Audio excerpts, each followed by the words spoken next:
Il est parti un mercredi. Je me souviens du jour de la semaine parce que c'était le jour où je faisais habituellement les courses. Et quand je suis rentrée par la porte d'entrée avec 4 sacs et que je les ai posés sur le plan de travail de la cuisine et que j'ai appelé son prénom, le silence qui m'a répondu n'était pas le silence ordinaire d'une maison vide. C'était un autre genre de silence, le genre qui a du poids, le genre qu'on ressent avant de le comprendre. Sa voiture n'était plus dans l'allée. La moitié de ses vêtements avait disparu du placard. Et sur la table de cuisine, la même table où nous avions pris 23 ans de dîner, où nos enfants avaient fait leurs devoirs, où nous avions pris chaque décision que 2 personnes prennent au fil d'une vie, il y avait une seule feuille de papier avec son écriture dessus. Il était tombé amoureux de quelqu'un d'autre. Il était désolé. Il espérait que je comprendrais avec le temps. Je suis restée à cette table pendant un long moment, avec les sacs de courses encore sur le plan de travail derrière moi. J'avais 48 ans. Je m'appelle Élise. J'en ai 68 aujourd'hui et je vis seule dans une maison plus petite dans une autre ville, que j'ai choisie et décorée et remplie de exactement ce que je voulais et rien de ce que je ne voulais pas, et qui est à moi d'une façon que la maison que j'avais partagée avec lui ne l'a jamais tout à fait été, même après 23 ans. Parce que je comprends maintenant qu'on ne peut pas vraiment posséder un espace dans lequel on joue constamment un rôle. J'ai été professeur de français dans le secondaire pendant 31 ans. Je suis partie à la retraite le printemps dernier. J'ai 2 enfants, un fils et une fille qui avaient 21 et 19 ans quand leur père est parti, qui ont traversé ça à leur façon et à leur rythme, et qui sont maintenant des adultes avec leur propre vie et leurs propres sentiments compliqués vis-à-vis de leurs 2 parents.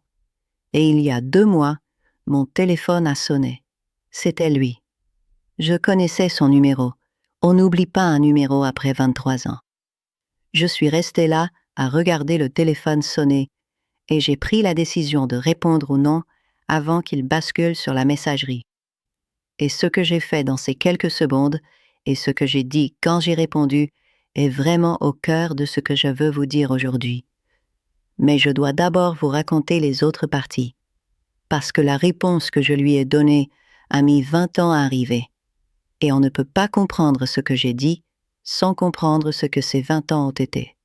La première année après son départ a été la pire année de ma vie adulte. Non pas parce que j'étais encore amoureuse de lui, même si au début je l'étais, ou je le croyais, ce qui revient au même à court terme.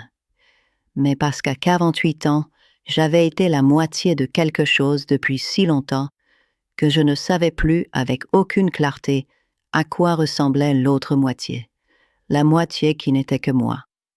J'avais construit ma vie adulte à l'intérieur d'un mariage.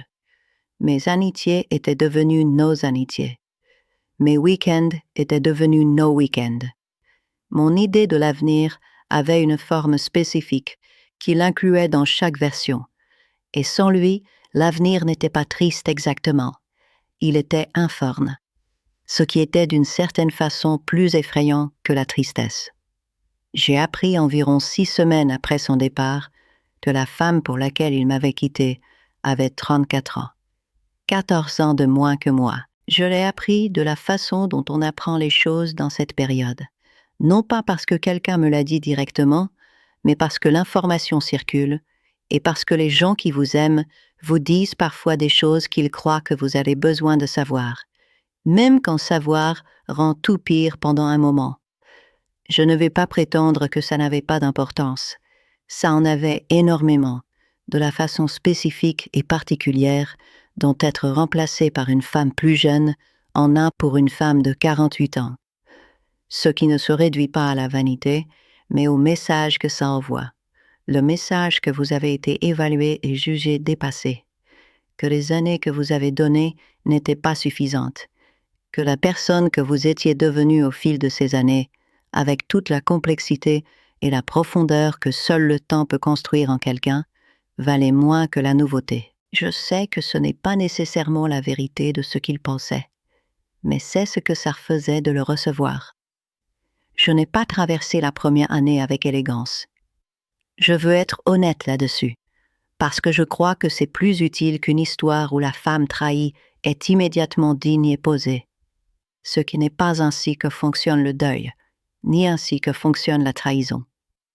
J'ai pleuré devant des gens devant qui je n'avais pas voulu pleurer.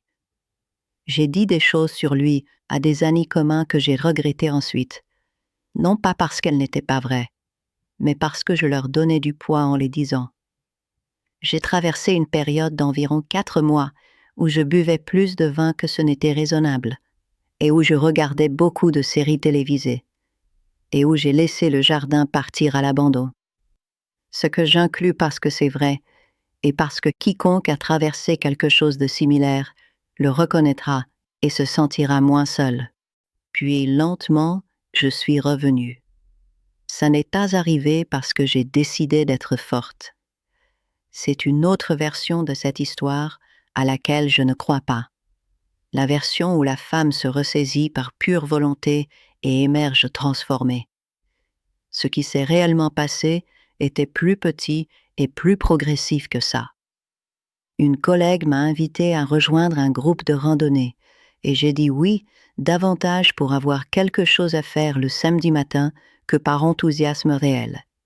Et puis j'ai continué à y aller parce qu'il s'avérait que marcher plusieurs kilomètres en compagnie de femmes qui ne s'intéressaient pas à mon divorce était un excellent usage d'un samedi matin. J'ai recommencé à mieux dormir. J'ai recommencé à lire ce que j'avais arrêté sans le remarquer. J'ai commencé à prendre des décisions sur de petites choses, quoi manger, où aller, comment passer un dimanche après-midi, et à découvrir que l'absence de négociation, qui au début avait semblé un vide insupportable, était aussi une sorte de liberté dont je ne savais pas qu'elle me manquait. Le divorce a été prononcé quand j'avais 49 ans, depuis exactement 3 semaines. Je m'en souviens parce que j'ai passé mon 49e anniversaire dans l'étude d'un notaire à signer des papiers, ce qui n'est pas ainsi qu'on imagine son 49e anniversaire, mais qui, avec le recul, a été l'une des fins les plus nettes que j'ai jamais connues. Tout signé, tout réglé, le document qui disait en termes juridiques que la vie que je vivais était maintenant officiellement terminée et que j'étais libre d'en construire une autre. Les années qui ont suivi, je ne vais pas les résumer proprement parce qu'elles ne méritent pas ça. Des années pleines, avec des jours ordinaires et des jours difficiles et certains d'extraordinaires, avec de nouvelles amitiés et d'anciennes qui se sont approfondies, avec mes enfants qui grandissaient et changeaient et trouvaient leur propre façon de comprendre ce qui était arrivé à notre famille, avec mon travail que j'aimais et qui me donnait une structure et un sens dont je suis reconnaissante d'une façon que je n'aurais pas pu pleinement apprécier avant. J'ai voyagé, pas de façon spectaculaire, pas pour me réinventer à la façon cinématographique, mais dans des endroits où j'avais toujours voulu aller et n'étais jamais allée parce que le moment n'était jamais propice, où la destination ne convenait pas aux deux. Je suis allée seule en Bretagne pendant 1 semaine et j'ai marché sous la pluie et j'ai pensé que c'était l'un des meilleurs voyages de ma vie. Progressivement, sans le planifier, j'ai cessé de me penser comme quelqu'un qui avait été quitté. J'ai commencé à me penser comme quelqu'un qui était arrivé quelque part. Pas une destination, pas une conclusion, mais un endroit qui était véritablement le mien. Puis, le téléphone a sonné. Il avait été malade pendant 8 mois avant de m'appeler. Je l'ai appris plus tard, non pas de lui, mais de notre fils, qui le savait et qui m'avait protégé de le savoir jusqu'à ce que l'appel rende impossible de protéger qui que ce soit de quoi que ce soit. Il avait une affection cardiaque sérieuse, le genre qui change l'architecture de l'avenir. Pas immédiatement fatale, mais impossible à ignorer, nécessitant une prise en charge continue, des changements de mode de vie, le genre d'attention quotidienne qui est bien plus facile à gérer si quelqu'un la gère avec vous. Il était seul. La femme pour laquelle il m'avait quitté, il s'était marié, je le savais. J'avais reçu cette information par les mêmes canaux qui m'avaient donné toutes les autres. L'avait quitté 4 ans plus tôt. Je n'en connaissais pas les détails et je n'en avais pas besoin. Il avait 62 ans. Il était malade. Il appelait son ex-femme. Je l'ai écouté longtemps avant de dire quoi que ce soit. Il avait préparé un discours. Je pouvais l'entendre à la préparation, aux formulations soigneuses, aux pauses aux bons endroits. Il a dit qu'il avait réfléchi à ce qu'il avait fait. Il a dit qu'il comprendrait si je le détestais. Il a dit qu'il ne demandait pas tout. Seulement, et là le discours est devenu moins répété, ce qui était peut-être la partie la plus honnête. Seulement, une chance de ne pas être entièrement seul avec ça. J'ai laissé le silence s'installer un moment après qu'il ait terminé. Et puis je lui ai dit la vérité, qui n'était pas la vérité qu'il espérait, mais qui était la seule chose honnête que j'avais.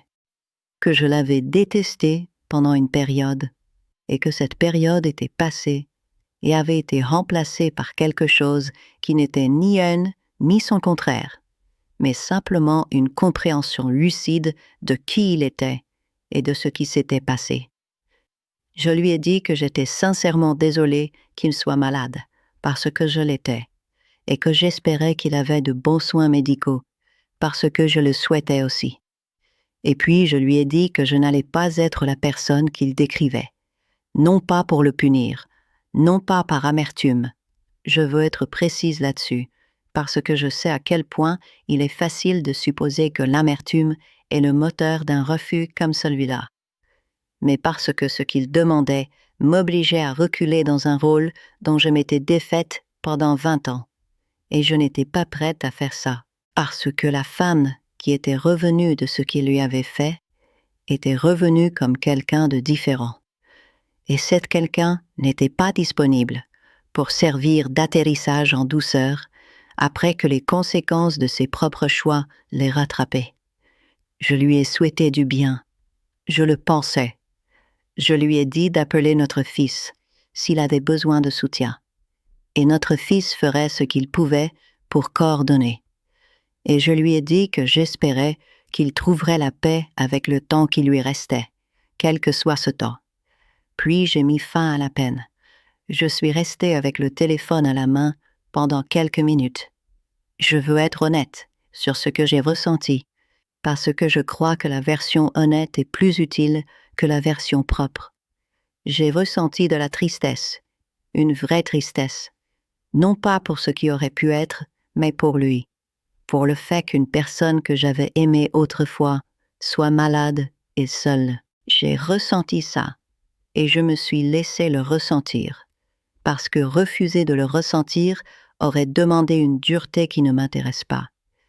Et puis j'ai ressenti autre chose, quelque chose que je veux décrire avec soin, parce que ce n'est tout à fait aucun des mots qui viennent facilement. Ce n'était pas du triomphe, ce n'était pas exactement du soulagement.